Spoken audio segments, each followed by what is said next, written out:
స్తుతి శతకంలోని 30వ శ్లోకానికి అర్థము భావము.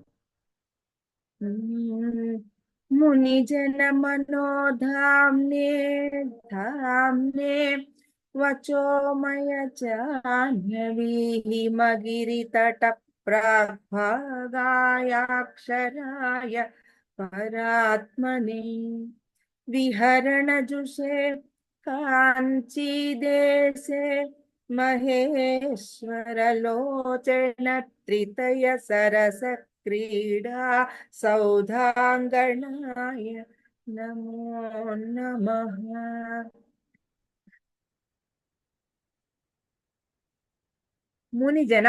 మునిజనుల యొక్క మనోధామ్నే, మనస్సుకు స్థానమైన. ఇక్కడ ధామ్నే అంటే ఈ ధామము స్థానమైన, మనస్సుకు స్థానమైన.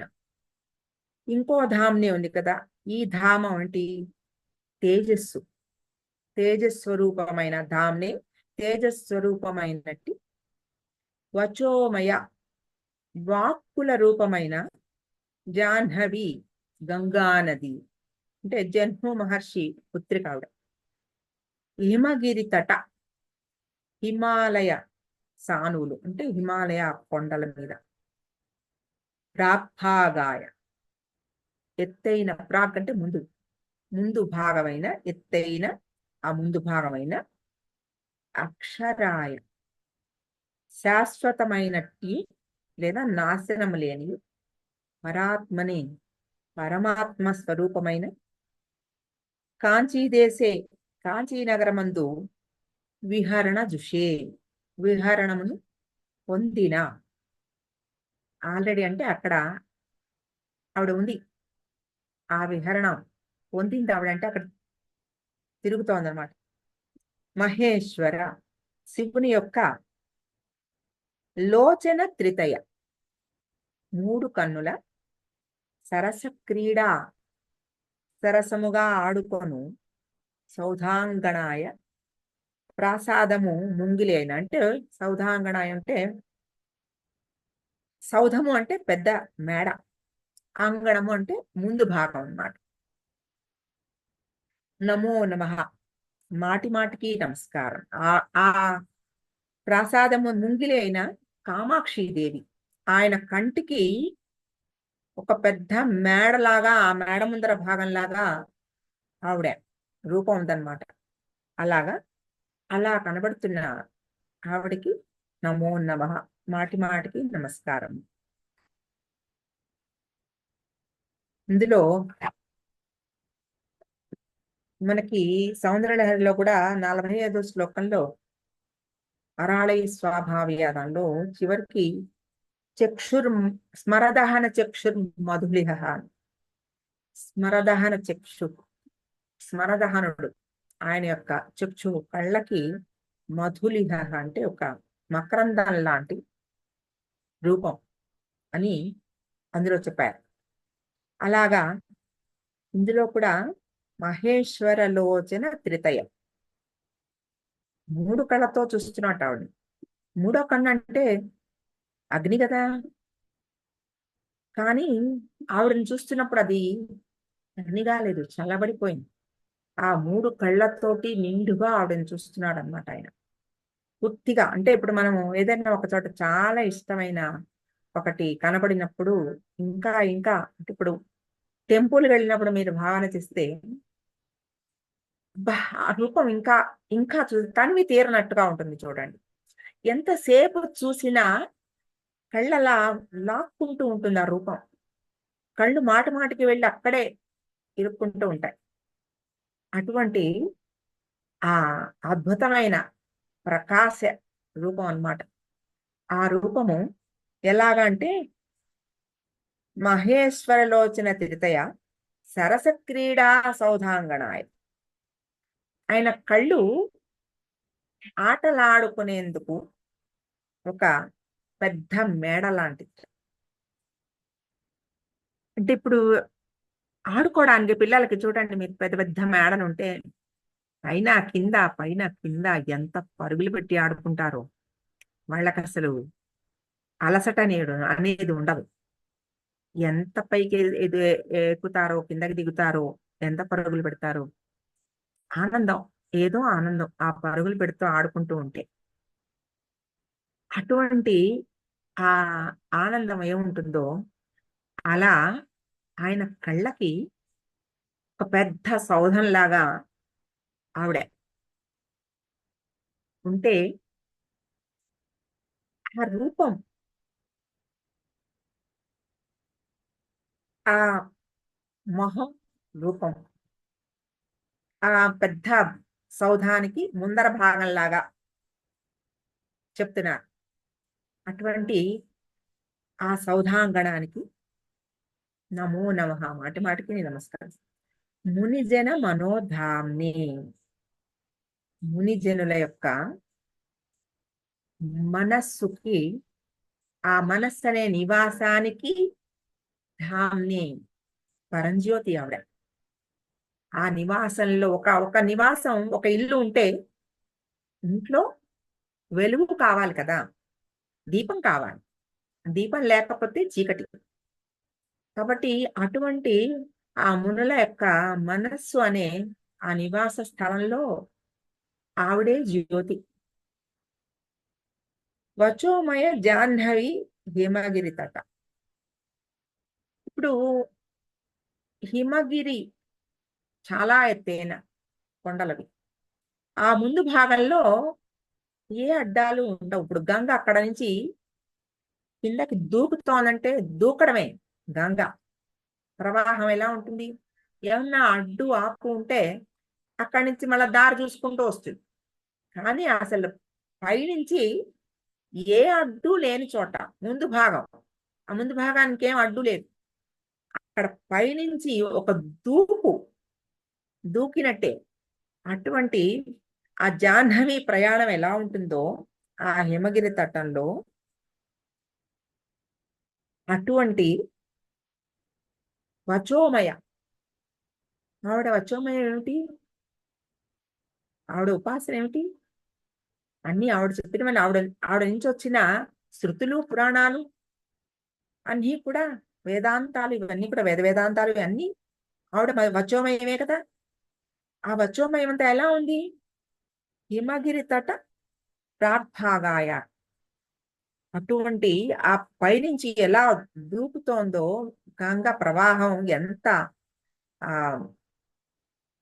అద్భుతంగా ఉందో, అటువంటివి ఈ ఆ వచోమయాలన్నీ కూడా, శృతులు అవన్నీ కూడా. అవి ఎలాంటివి? అక్షరాయ పరాత్మని. అక్షరం అంటే క్షరం కానివి, నాశనం లేనివి. మరి అవన్నీ వాటి వీటికి నాశనం లేదు కదా. అటువంటి అక్షరాయ పరాత్మని, పరాత్మ అంటే పరమాత్మ స్వరూపం ఆవిడ. ఆవిడ ఎక్కడుంది? కాంచీ దేశే విహరణ జుషే. కాంచీ దేశంలో విహారాన్ని పొందింది ఆవిడ. అంటే ఆయన హృదయంలో ఆవిడ నివాసం వచ్చేసింది. అలాగే ఒక సాధకుడు అటువంటి సాధన చేస్తే ఆవిడకి ఆ కాంచీ దేశంలో విహరణాన్ని పొందుతుంది ఆవిడ. కాబట్టి ఆ కాంచీ దేశే విహరణ చూసే మహేశ్వర లోచన త్రితయ, ఆయన యొక్క మూడు కళ్ళల్లో, అంటే మూడో కంటిలో ఉండే అగ్ని కూడా, ఆ అగ్ని ఎప్పుడు వచ్చింది మనకి తెలిసి? ఆయన మూడో కన్నుని ఎప్పుడు తెరిచాడు? మన్మధుడిని భస్మం చేయడం కోసమే మూడో కన్ను తెరిచాడు. ఇంకా రుద్రుడు తగలబెట్టినవి ఇంకేమీ లేవు. ఆయన అలా చెప్పుకుంటారు, మూడో కన్ను తెరిచాడంటే చూడు అని. ఒక్కటే ఆయన చేసింది అంటే మన్మధుణ్ణి భస్మం చేశాడు. ఆ మన్మధుడు భస్మం అయిపోయిన వాడు. తర్వాత ఆయన వచ్చింది అమ్మవారి అనుగ్రహంతో. ఆ వచ్చిన మన్మధుడు సాధకుడు. కాబట్టి సాధనలో అమ్మవారి అనుగ్రహంతో పొందిన సాధకుడికి ఆ మన్మధుడు దుఃఖపెట్టాడు, కష్టపెట్టాడు. అటువంటి ఆ మన్మధుణ్ణి దహించిన స్మర మదన ఆ, స్మ- ద- ఆ, ద- దహ స్మర దహన చక్షుర్మధులిహ. స్మర దహన అటువంటి స్మరుణ్ణి దహించేసిన ఆ శివుని దృష్టిలో ఇప్పుడు కామం లేదు. ఆయన దృష్టిలో అనురక్తి, ఆనందం మాత్రమే ఉన్నాయి. ఆ సౌందర్యం, అమ్మవారి సౌందర్యం నందు అనురక్తి, ఇష్టం ఉన్నాయి. ఇవేమిటివి? ఒక పరంజ్యోతి, ఆ పరాత్మ, ఆ చూస్తున్న ఆ ఆనందం.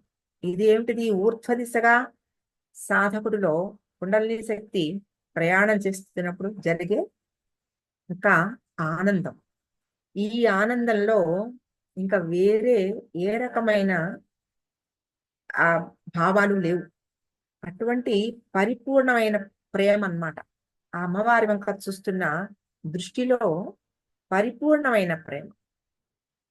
అంటే ఏంటి? ఒక సాధకుడికి అక్కడికి వెళ్ళిన తర్వాత ఆ అమ్మవారిని అలా చూస్తున్నప్పుడు, నాకు అది కోరిక, నాకు ఇది ఇవ్వాలమ్మా, నాకు ఈ కోరిక ఉందమ్మా, నాకు అది ఆ పని జరగలేదమ్మా, ఈ పని కావాలమ్మా అనే భావం లేనిదన్నమాట. సాధారణమైన మన స్థితిలో, మన మాటల్లో చెప్పుకోవాలంటే, ఎప్పుడైతే ఆ సాధన స్థితిలో కొంచెం పండుతామో, అన్నిటికీ నాకు ఇది కావాలి, నాకు అది కావాలి, ఇది ఉండాలి అనే ఒక కోరిక లేని, ఇంతకు ముందర శ్లోకంలో మనం చెప్పుకున్నాం, మనస్సుని అధీనంలో పెట్టుకున్న ఒక స్థితి, శ్యామ స్థితి. అప్పుడు ఆ స్థితి వలన పరిపూర్ణమైన ఆ ఆనందంలో, అద్భుతమైన సౌందర్యంలో లీనం అవ్వగలిగిన ఒక శక్తిని సాధకుడు పొందుతాడు. అప్పుడు అది ఎలాంటి ఆనందం అంటే, ఒక పసివాణ్ణి చూస్తే మనకి కలిగే ఒక ఆనందం. ఒక పసి గుడ్డుని మనం చూసినప్పుడు, ఆ పసిగుడ్డు మనిషి పసిగుడ్డే అక్కర్లా, చిన్న జీవి, ఏ జీవిని చూసినా కూడా కలుగుతుంది. ఒక పసి తనంలో ఉండే ఏ జీవిని చూసినా కూడా ఒక ఆనందం కలుగుతుంది. అప్పుడు అందులో ఏ రకమైన ఇచ్చిపుచ్చుకునే భావం లేదక్కడ. మన నుంచి ప్రేమ మాత్రమే వెళ్తూ ఉంటుంది అంతే. అటువంటి ఆ ప్రేమని పొందగలిగిన ఆ పరంజ్యోతి ఆవిడ వంక ఆయన చూస్తున్న ఆ చూపు, మహేశ్వరలోచన త్రితయ సరస క్రీడా సౌధాంగనాయ. ఇప్పుడు మరి ఆయన కళ్ళు అక్కడ ఆడుతున్నాయి అంటే అర్థం ఏమిటి చెప్పండి? ఒక పసిబిడ్డని చూస్తున్నప్పుడు ఎలాంటి ఆనందం కలుగుతుందో, వదిలేయాలని అనిపించకుండా ఉండే ఒక ఇష్టమైన కనురక్తి, ప్రేమ, ఆ సౌందర్యం పట్ల. ఆ సౌందర్యం ఎట్లాంటి సౌందర్యం అది? లోకాతీత, గుణాతీత, సర్వాతీత, శమాత్మిక. అటువంటి లావణ్యం, అద్భుతమైన లావణ్యం అది. ఆ సౌందర్యం, ఆ సౌందర్య రాశి వైపు దృష్టిని ఆయన మళ్ళించుకున్నాడు. కాబట్టి అటువంటి ఆ మానసిక స్థితి, ఆనందం, మేబీ ఒక ఫ్యూ సెకండ్స్ కోసమైనా సరే, అటువంటి బ్లిస్ఫుల్ స్టేట్ పొందగలిగిన ఆ స్థితిని నాకు నాకు కూడా ఆ దృష్టి, ఆ రూపాన్ని నా ముందు సాక్షాత్కరింపజేయి తల్లి. అటువంటి నీకు మరలా మరలా మరలా మరలా నమస్కరిస్తున్నాను. నా నమస్సులు అలా అనుక్షణం నతి అన్నమాట. ఆ ఆ నమస్కారం. నేను అంటే అక్కడేమిటి? నేను లేదు, నువ్వే నేను అనే ఒక అద్వైత స్థితి. నువ్వు నేను అనే భావంలో నుంచి బయటపడి, నువ్వే నేను అనే ఒక స్థితిలోకి చేరుకోగలిగిన అది మోక్ష స్థితి. ఆ మోక్ష స్థితి అంటే అది ఎప్పుడూ నిలిచి ఉండేది మునిజనులకి. కనీసం కాసేపటి కోసమైనా పొందగలిగేది సాధక స్థితి. ఈ సాధక స్థితిలో అలా కొంచెం కొంచెంగా కొంచెం కొంచెంగా ఆనందాన్ని చవిచూస్తూ ముందరికి వెళ్తే అది కొంచెం ఎక్కువసేపు నిలబట్టుకోగలిగిన స్థితిని పొందగలుగుతాం. అటువంటి ఆ అనురక్తి, ప్రేమ, అమ్మ సౌందర్యం పట్ల కలగాలని ఆయన, అంటే ఇంత చెప్పకుండానే అమ్మవారి ఆ అందం వర్ణన ఇదంతా. అంటే మన కళ్ళు అనుక్షణం అక్కడ అతుక్కుంటున్నాయి అంటే అక్కడ ఒక అద్భుతమైన ఒక సౌందర్యం ఉందనే కదా అర్థం. ఈ సౌందర్యం ముఖ సౌందర్యం మనం చెప్పుకున్నాం మనం. వాగ్భవ కూటానికి సంబంధించిన ధ్యానం వదన ధ్యానం. ఈ వదన ధ్యానం పురుషార్థాల్లో మొదటిది ధర్మం, ఆఖరిది మోక్షం. అంటే ఈ ధర్మబద్ధమైన జీవితాన్ని అందిస్తూ మోక్షానికి కావాల్సిన జ్ఞానాన్ని కూడా సంపాదించి పెట్టేది ఈ అమ్మవారి వదన ధ్యానం అని ఇందులో మనకి చెప్పారు. అంటే ఈ ధ్యానం చేస్తున్నప్పుడు అట్లా ఊర్ధ్వ దిశగా ఆ కుండలిని శక్తి ప్రయాణం చేస్తుందంటే పైకి ఆ దృష్టి మళ్ళుతుంది. పైకి దృష్టి మళ్ళడం అంటే ఏమిటి? అధోలోకాల వైపు నుంచి ఊర్ధ్వలోకాలకి ధ్యానం వెళ్తుందని ఈ దీనిలో చెప్పారు.